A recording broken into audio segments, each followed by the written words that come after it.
Bienvenido, Luis. Hola, Lara. A esta Cuesta de Moyano, que ya es casi centenaria. La Feria de Libros Permanente de Madrid desde 1925, incluso un poquito antes, desde el 19 en realidad, aunque en otro emplazamiento.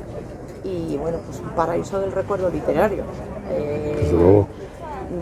Donde puedes encontrar de todo. Todo lo escrito, casi todo, trascendente o no, está aquí. Supongo que además de tener el honor de que estés hoy con nosotros, ya la conoces, la has frecuentado. Bueno, en mi adolescencia, en mi más tierna adolescencia y juventud y tal, sobre todo cuando no tenía dinero. ¿Cuándo qué? Cuando no tenía dinero para comprar libros, Claro. Yo venía muchísimo a la Cuesta de Moyano, porque cuando no tienes demasiado dinero para comprar libros y quieres comprar muchos libros, ven a la Cuesta de Moyano, porque podrás llevarte muchos libros por un precio muy razonable, ¿no? ¿Tienes algún recuerdo, anécdota de qué libros te llevabas tan entusiasta? Pues mira, aquí compré un libro de ahí, ¿cómo se llama? De Chávez Nogales. Y yo no sabía ni quién era Chávez Nogales, no lo había oído en mi vida. Y era un artículo sobre la ciudad de Sevilla, eran artículos. Y entonces lo leí. Yo es que, bueno, mi formación literaria era muy un poco estrambótica. Y entonces lo abrí y me gustó cómo escribía y me lo llevé a casa. Y era, fíjate, un libro de Chávez Nogales que supongo estará descatalogado y por ahí andará, no lo sé. Ay, la biblioteca que tienes. ¿La guardas tu biblioteca o, No. o haces como, pues por ejemplo, Juan Eslava Galán, estuvimos con él el otro día, él dona todo, no guarda biblioteca, prácticamente. Bueno, yo los libros que no voy a leer los dono, ¿no? Entonces en casa hacemos grandes donaciones de libros, a lo mejor un día cogemos 60 libros y hasta 100 libros, entonces mi mujer y yo vamos a los bancos de un parque y los dejamos, ¿no? Como quien deja una mascota para que la adopte alguien, ¿no? Y entonces dejamos ahí los libros y entonces vienen los curiosos, empiezan a mirarlo, cuando ven que no es una bomba ni nada de esto, entonces terminan llevándoselos, ¿no? Muy bien. Pero vamos, que atesoras muchos. Sí, muchísimos. Sí. Claro. Sí, yo no sé si esto seguirá, ojalá siga, ¿no? Pero esto de tener muchos libros, a mí siempre me ha gustado estar rodeado de libros, claro. Claro. Bueno, vamos al grano porque la verdad que no solamente si nos pusiéramos a hablar de toda tu obra estaríamos aquí semanas y semanas, pero la verdad que vamos a hablar de Una historia ridícula, la última novela, y vamos a hablar de la anterior, El huerto de Emerson, que tiene otro tinte, es otro tipo de relato, es algo autobiográfico. Vamos a hablar solo de esas dos, pero aún así tenemos que ir al grano porque da para hablar mucho tiempo, la verdad, las dos son fascinantes. En El huerto de Emerson dices, no escribas lo que sientes, escribe lo que recuerdas. Y también dices, en un alegato por lo vivido, ¿no? Dices, afirmas, nuestro pasado también es hoy de estreno, ¿no? Pero de ahí se pasa, por ejemplo, a esta última, Una historia ridícula, Sí. Que es un relato, según lo que recuerda su protagonista Marcial, que al final explica, del todo, un cuenco de gazpacho, una ráfaga de viento, un gato, una navajilla de juguete y un trozo de cristal, un pequeño equívoco. Con estos materiales se construyó esta historia y así salió, porque así es también la vida en estos tiempos, intrascendente y caprichosa. Ya no hay historias que narren grandes hechos, lo único que queda es eso, los desperdicios. Entonces, con estas tres citas te preguntamos, ¿existe para ti una clasificación de recuerdos buenos, perecederos, significativos o no? ¿Qué buenos recuerdos perecerán de hoy, ¿no? Parece que hay como una parte de recuerdos en la historia ridícula, que bueno, pues lo insignificante, ¿no? Que dice Marcial al final, pero en El huerto de Emerson se habla constantemente de la memoria, ¿no? Y lo útil. Entonces parece ahí como que hay recuerdos más válidos que otros. Pues no lo sé realmente, porque yo creo que todos los recuerdos son válidos, como toda la realidad es válida para un escritor, quiero decir, si se mira con intensidad, si se consigue hacer interesante lo que en apariencia es vulgar, ¿no? Todos los recuerdos guardan algo esencial, algo que es un pequeño tesoro, ¿no? Y en todos los recuerdos se puede encontrar algo hermoso o algo cruel, ¿no? Pero todos son dignos de ser contados, todos. Y de hecho, cuando uno quiere escribir, ¿A dónde va a apelar sino a la memoria? Somos la memoria, no tenemos otra cosa más que la memoria. Y ahí, naturalmente, tenemos nuestros recuerdos más queridos, eso que se llaman los demonios literarios, ¿no? Que son nuestros recuerdos obsesivos y que son los que realmente hacen a un escritor, esos recuerdos que vuelven y que uno no se cansa de moliendo siempre el mismo grano, los mismos recuerdos, las mismas obsesiones, ¿no? Pero yo le aconsejaría a todo el mundo que buscara, como hace Proust, en su pasado, porque su pasado está por descubrir, y en el pasado de cada uno hay un montón de tesoros que están esperando a ser descubiertos. Cierto. Te defines a ti mismo en el huerto de Emerson, primero como lector, después como escritor y Sí. por último como profesor, ¿no? En ambas obras, en las dos últimas, bueno, sobre todo en el huerto de Emerson, las referencias literarias son maravillosas porque van de Joyce a Stendhal, Adorno, Fowler, Machado, Juan Ramón, Joseph Pla, Ortega y Gasset, Stewart Anderson, Proust, Flaubert, Pessoa, por supuesto Cervantes, Sí. pero por encima de todos ellos parece ser, sobre todo en una historia ridícula, Kafka. Sí. Bueno, es que Kafka es el que realmente nos enseña hasta qué punto las minucias de la realidad, las pequeñas cosas de la realidad, pueden convertirse en una pesadilla. Leyendo a Kafka te das cuenta de que sus historias están hechas de cosas muy pequeñas, de pequeños conflictos cotidianos, pero que terminan acumulándose hasta llegar a convertirse en un verdadero infierno, ¿no? Las pequeñas cosas. Y yo creo que a mí Kafka me ayudó mucho a conformar mi propio mundo, ¿no?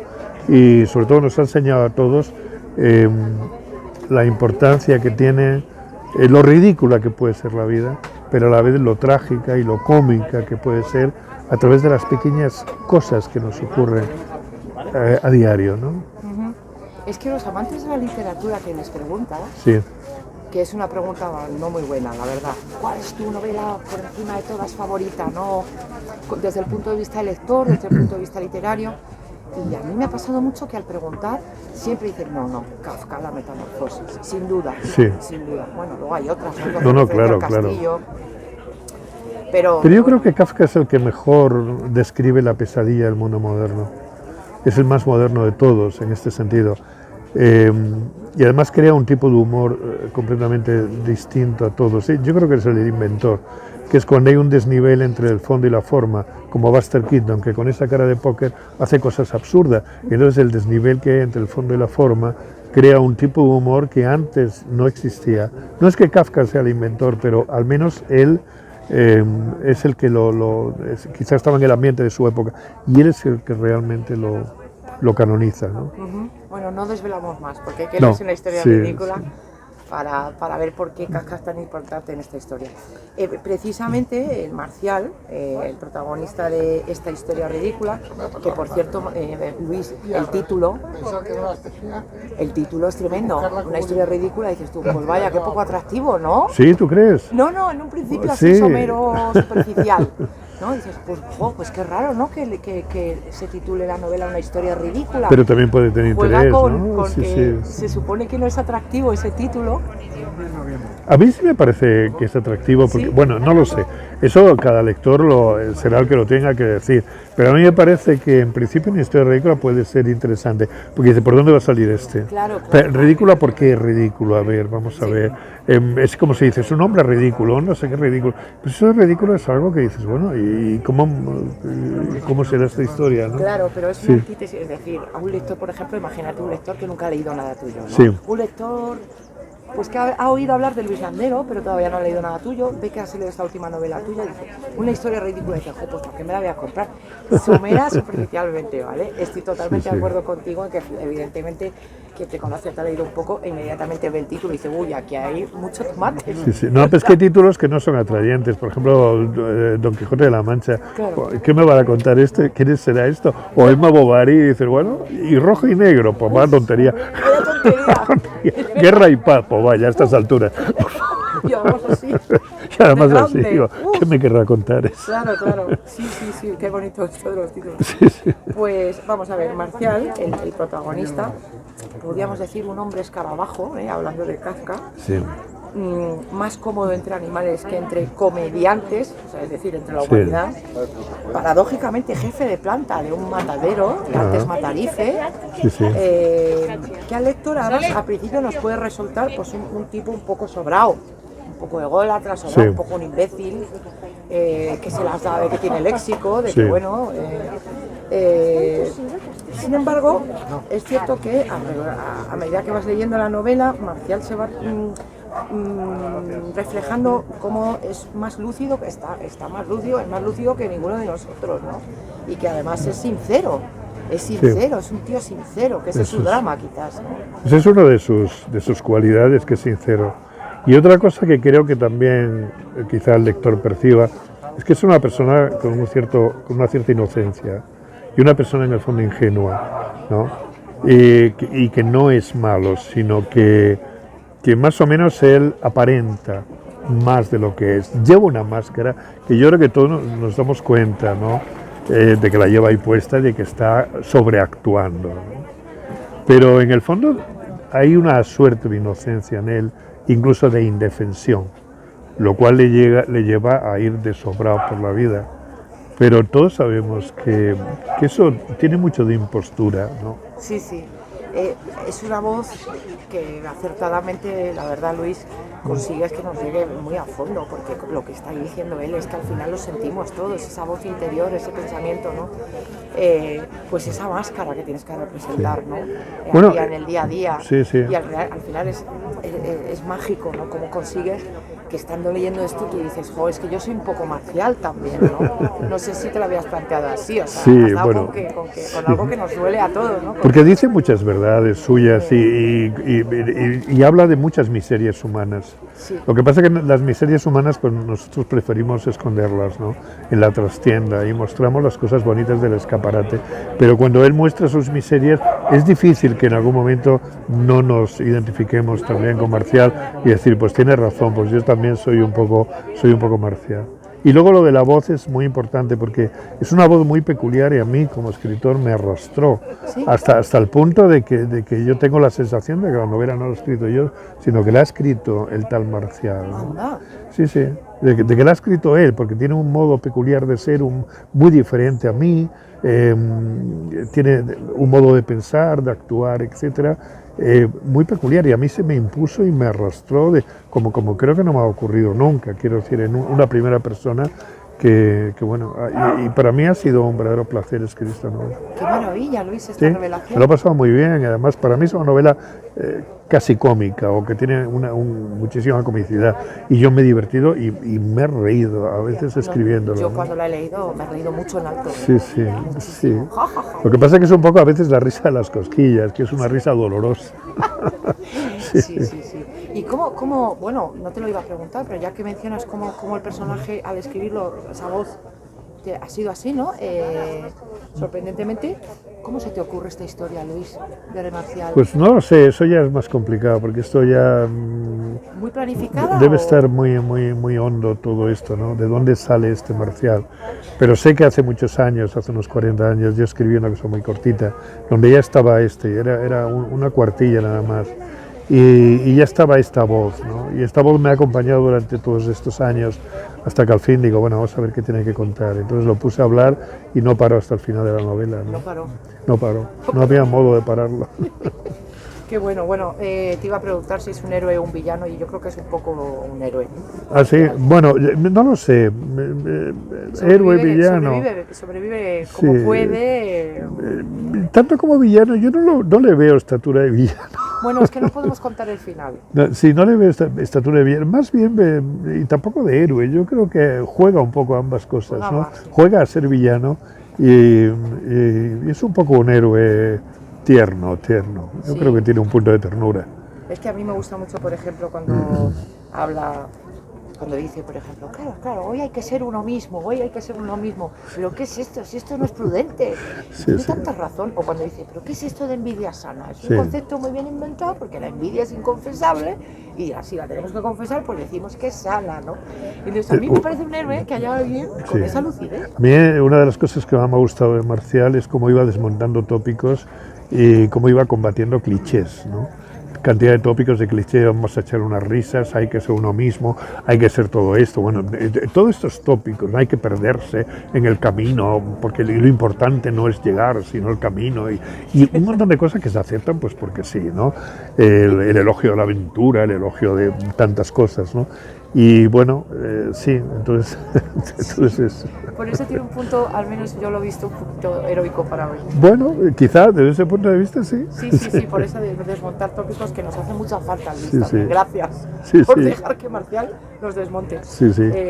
También, bueno, una historia ridícula muy graciosa, ¿no? Porque es que, claro, hablas también de pues, cómo en los restaurantes de hoy no se come, se golosonea. Se golosea, sí, Se golosea. se va a golosear más Se que a golosea, comer. que todo Sí. tiene que hacerse divertido, hasta la Sí, comida. ¿no? sí, todo tiene que ser divertido, efectivamente, la comida, todo tiene, es la diversión. Vivimos en una especie de cosa chispeante, de vida chispeante, de fiesta continua, de jajaja, jijiji, y esto es una cosa que no le cabe en la cabeza a este hombre, ¿no? A Marcial. Y eso que conste que yo también lo comparto.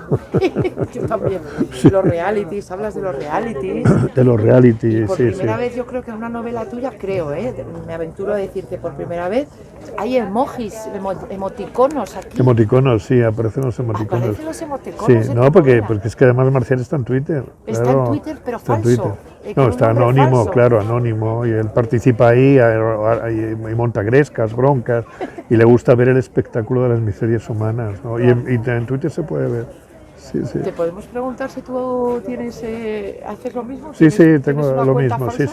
sí, pero no, yo no intervengo, ¿eh? ¿Tú nunca solo? No, yo solamente estoy en Miranda, ¿no? Bien. O sea que no, pero no intervengo, pero me gusta asomarme a ver qué es lo que pasa ahí, ¿no? Claro, además es que pues, la verdad que es necesario. Es bueno saberlo, es bueno saber qué es lo que ocurre en las redes, ¿no? Sí. Total. Volvemos a los animales. Hemos hablado del escarabajo. Ah, sí. Porque los animales son una parte fundamental de esta historia Sí. ridícula. Bueno, y él, aunque trabaja en un matadero, le gustan muchos animales. Le gustan mucho.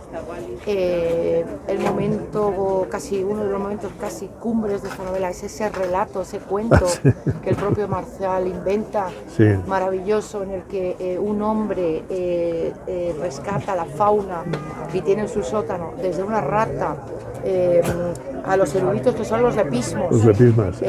al langostino al que al final acompaña a la cucaracha al mar de Benidorm y se salva. En fin, hay toda clase de especies. Bueno, pues este hombre tiene a esa fauna en un sótano y él está súper feliz. Sí. Porque dice, en esta miserable especie a la que pertenecemos existe un problema de incomunicación entre los humanos. Yo estoy mucho más feliz con mis animales en Sí. el sótano, ¿no? En estos tiempos ridículos Sí. que vivimos, prefiero tener el abrigo de los animales que otra cosa, ¿no? Es luego, que, claro, es sí. que no sabemos si aquí, perdóname si soy tan simplista, Sí. pero hay un alegato por el daño al medio ambiente, quizás, Sí. ¿no? Sí, sí, sobre todo también un alegato contra el hombre que se cree distinto a las demás criaturas y por tanto superior a las demás criaturas y en fin, y eso realmente lo deshumaniza, ¿no? Pero en esto también lo que hay que tener en cuenta es que este personaje Marcial de niño sufrió mucho y entonces él ha roto con el género humano, de algún modo desconfía del prójimo porque teme que se burlen de él, que lo ofendan, que lo hagan sufrir. Y entonces en esa medida se siente más cerca de los animales, ¿no? O sea, se siente más cerca de los animales. Y de hecho su ideal es convertirse en insecto. Y no ha leído a Kafka, ¿no? Por eso cuando el profesor le dice si ha leído a Kafka, dice, no, es la primera vez que he oído hablar de él. Y entonces le deja la metamorfosis y dice, bueno, no está mal la metamorfosis de Kafka, pero no sé dónde está la tragedia de que alguien se convierta en insecto, si es una suerte. No, o sea que... Bueno, hay una frase en la novela que yo ya me reía mucho cuando aparecía de nuevo, que es cuando él mismo se dice varias veces, ¿no? Marcial, vas derecho al abismo.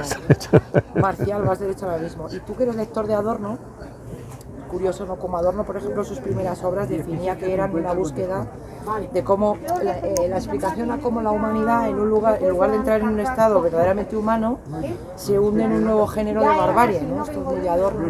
Entonces este Marcial que va al abismo, aunque va por catástrofe espiritual, que es el amor, no tiene que ver. No sé si hay una analogía ahí un poco de los tiempos que nos rodean, y Marcial es un poco esa persona herida, ¿no? Un poco perdida en la comunicación con los demás, en unos tiempos en los que son muy difíciles, que la comunicación, tú lo dices, no es buena, por mucho que tengamos tecnologías, no es buena. Sí, él además lo que hace es también descubrir la parte más sombría del ser humano. O sea, que él muestra más las miserias que las virtudes, ¿no? Y entonces el ser humano tiene muchas miserias, ¿no? Quiero decir, nada más que leer un manual de historia para ver hasta qué punto el hombre es una especie cruel, ¿no? Incluso consigo mismo, ¿no? Como decía Hobbes, cuando leo un manual de historia me parece que la historia de la humanidad es el sueño de un tigre, ¿no? Y entonces Marcial lo que hace es descubrir, ¿no? Todas esas miserias, la incomunicación, la falta de solidaridad, un poco todas estas cosas, ¿no? Pero son más de estos tiempos, ¿no, Luis? Lo que te quería preguntar. Yo creo que son de todas las épocas. Lo que pasa es que en estos tiempos se ha acelerado todo, ¿no? Y luego la gente anda muy en eso metida en la diversión y metida todo es muy frívolo, todo es muy superficial, todo es instantáneo, nada perdura, ¿no? Todo es fugaz. Y esto es un poco absurdo, ¿no? Y contra esto también arremete Marcial, ¿no? Sí, por eso para mí es un poco héroe, ¿eh? Sí. Vamos a terminar porque tienes a gente esperando para que le dediques el libro, volvemos al huerto de Emerson, cuando citas, como le decías a tus alumnos, que es preciosa esta reflexión. Todos estamos condenados a ser originales, en cada uno de nosotros está la semilla de la originalidad y de nosotros depende que caiga en buena tierra y fructifique o se agoste para siempre. Pero hay que currárselo, la originalidad hay que ganársela, porque la vida es una aventura irrepetible. Sí. Queremos terminar con esta reflexión tuya del huerto de Emerson tan maravillosa, con un poco más optimismo, ¿no? Por supuesto, claro que sí. Que lo que, por ejemplo, le pasa a Marcial y lo que opina Marcial. Sí, ¿no? pues. Que, por ejemplo, esta cita a él le vendría muy bien. Sí, en todos nosotros hay un tesoro por descubrir. Todo es interesante cuando se mira con intensidad. Y tenemos que vivir la vida de primera mano. Y para eso necesitamos un poco de lentitud. Y un poco de concentración y soledad. Y leer a los clásicos. Y leer mucho, clásicos y modernos. Leer mucho. Sí. Leer mucho. Claro pues que gracias sí. por atendernos, Luis. Te dejamos ya con tus autoras, iba a decir lectoras, que quieren ya que les firme. Estaríamos hablando mucho tiempo, pero realmente no queríamos desvelar lo divertida que es la historia también, así que hay que leerse una historia ridícula, hay que leerse El huerto de Emerson y ya claro, es un no parar, de atrás para adelante o de adelante para atrás o de atrás para adelante con Juegos de la Edad Tardía hasta una historia ridícula, es un no parar. Enhorabuena y gracias por estar aquí. Gracias a ti, Lara, ha sido un gusto.